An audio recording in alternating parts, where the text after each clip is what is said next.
Yo, what's going on, y'all? It's Combo Breaker 99. I'm back with another quick post-fight analysis video. All right, y'all. Liang Na versus Ariane Carnelossi. First off, I have to say, look, this is how you open a UFC card that hasn't had a live gate in over a year. You know, these two girls, they really brought that energy. They really came for a good scrap. Wasn't the best technical fight, but these two girls, they really came in there, let their hands go, whether it be on the feet, in the clinch, on the ground. Liang Na, she was hyped up. She was letting that energy go, but I feel like she just overexerted herself because towards the end of the first round, Ariane Carnelossi, she came on stronger, started muscling her back, and started putting that strength and ground and pound on her. And you could really see that Liang Na was exhausted at the end of the first round. So going into the second, Ariane Carnelossi, she pretty much took over, and she scored a second round TKO via ground and pound. I thought that Liang Na was doing well in the first round because she had the reach, and she definitely had the ground game, but she was just, like I said, trying to blow her load too much in the first round. I guess she was just hyped up from that energy of the crowd, but she just needed to balance herself out here. She definitely had the height and reach, but she just let the stronger fighter just continue to keep cool and just kind of let her tire herself out. And that's how Ariane Carnelossi just let her game plan fall into play. You know, she just took over whenever that fighter just blew their load. I mean, looking at the first round, opening round, Liang Na, she lands a big right hand, drops Carnelossi. So I'm like, uh-oh, this is about over here, because Angela Hill, she was able to stop Ariane Carnelossi, right? But Carnelossi, she recovers. They both go into a clinch, exchange some blows in that clinch. Liang takes it to the mat. Liang tries to go for that crucifix. Gets in a few good shots here, but I feel like she's using a lot of energy here because they're not really doing any damage on Carnelossi here. You know, Carnelossi's already recovered.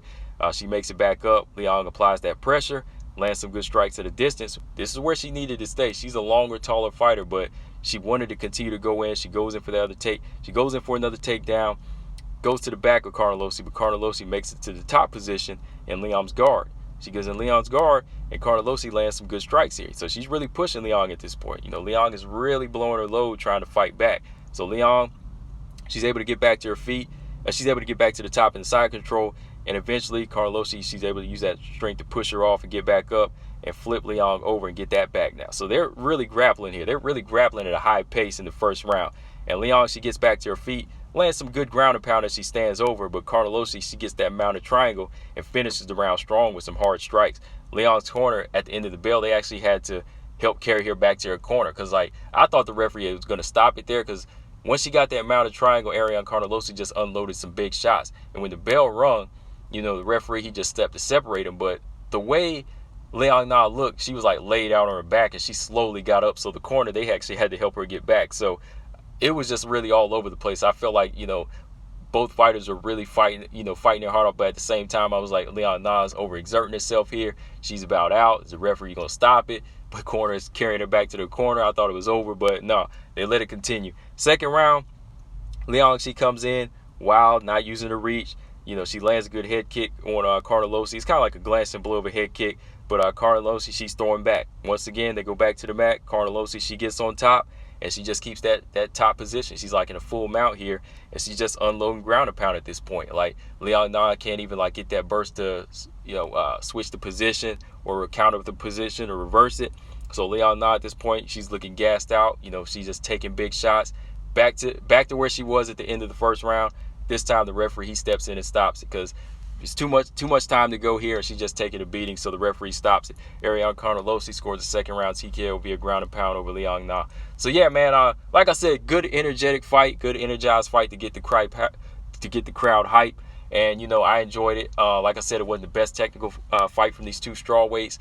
Moving on from here, Liang Na definitely has to do some work on her striking. You know, she's a tall, long fighter. I know she wants to be a judoka and she wants to be a grappler and wants to go in there and submit people, but she has the height and she has the reach to be a good striker in the strawweight division. You know, she landed a beautiful right hand to open it, but she never really took advantage of her reach and her striking skill or her, you know, her length.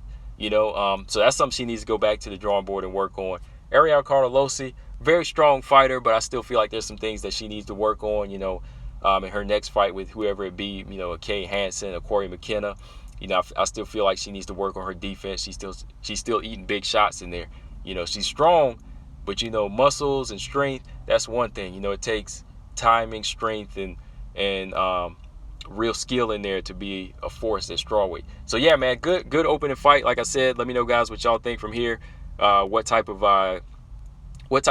weaknesses Did you see in Carnelossi and Liang Na? What do they really need to work on from here? Combo Breaker 99. I'm out. Subscribe. Peace.